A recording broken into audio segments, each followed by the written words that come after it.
Welcome back, fellow sleuths. It is time for another deep dive. And for an episode that was admittedly on the slower side, we were still given some clues and some questions. And let's kick it off with the biggest question. Who's the guy in the shower? Now, firstly, I don't think it's Massa, because we see the same red pajamas and white robe combination sitting outside the shower that the man Massa is asking for help in the flashback is wearing when he comes down the stairs. However, I think I have figured out who it is, and we have already met him in the show. It is Yuki Tanaka, the man who drops off Sunny in episode 1. The first clue is the glasses sitting on the railing outside of the shower, which are a match for the ones that Yuki's wearing in episode 1 when he talks to Susie. And the second clue for me is during the scene where Yuki is handing over Sunny to Susie, he tells her that we programmed Sunny special for you. And looking back at that scene after seeing the flashback, it makes more sense that Massa dropped off Sunny after the incident in the yellow room. Yuki then helped reprogram Sunny and then dropped her off to Susie under the guise of a gift from Imatech. Lastly, we see some tools, a 3D printer, and most importantly, there's no kid toys or kid things, which make it unlikely that Massa and Zen are there. However, they could have stayed there at one point. They don't seem to be there any longer. Now that we have that theory out of the way, let's have some fun with it and think of some of the more far-fetched theories.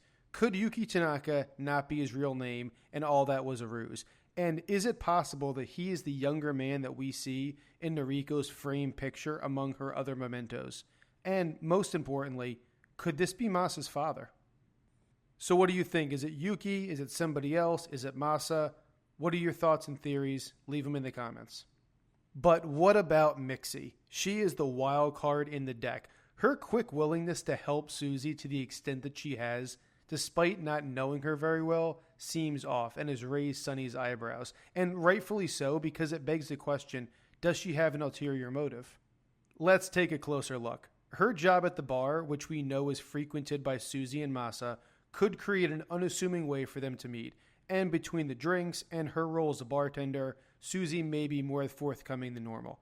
And for better or worse, she has been gaining information on Susie this whole time.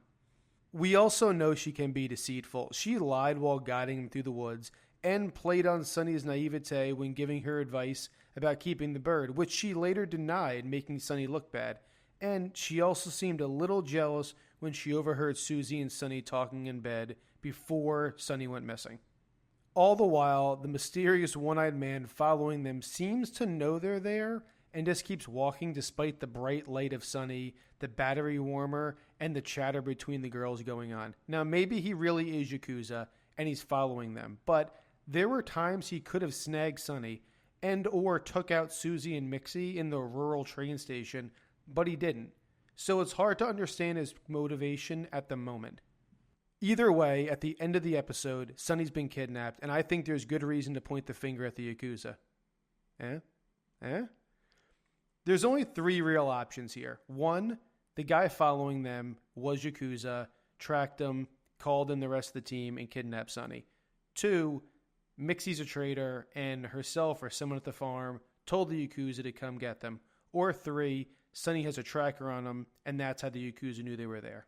Regardless of which of those options is true, Susie seems to find a ransom note under her pillow. And based off images from the trailer with her tied to a chair talking to Hime, it looks like her following up on that lead is going to get her deeper and deeper down the Yakuza rabbit hole.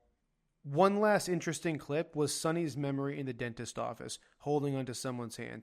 And at first I thought it was Zen, but after noticing the hand size, it seems unlikely. Could the person in the chair be an adult? And could that person be Susie? Because one thing stays consistent. Both Susie and Sunny seem to be remembering lost memories more and more as the season progresses. And that'll wrap it up. As usual, we want to hear your thoughts. And if you have a question we didn't cover, drop it in the comments so we can definitely discuss it. And if you like what we're doing, let us and the algorithm know by liking and subscribing. Until next time, stay sleuthy.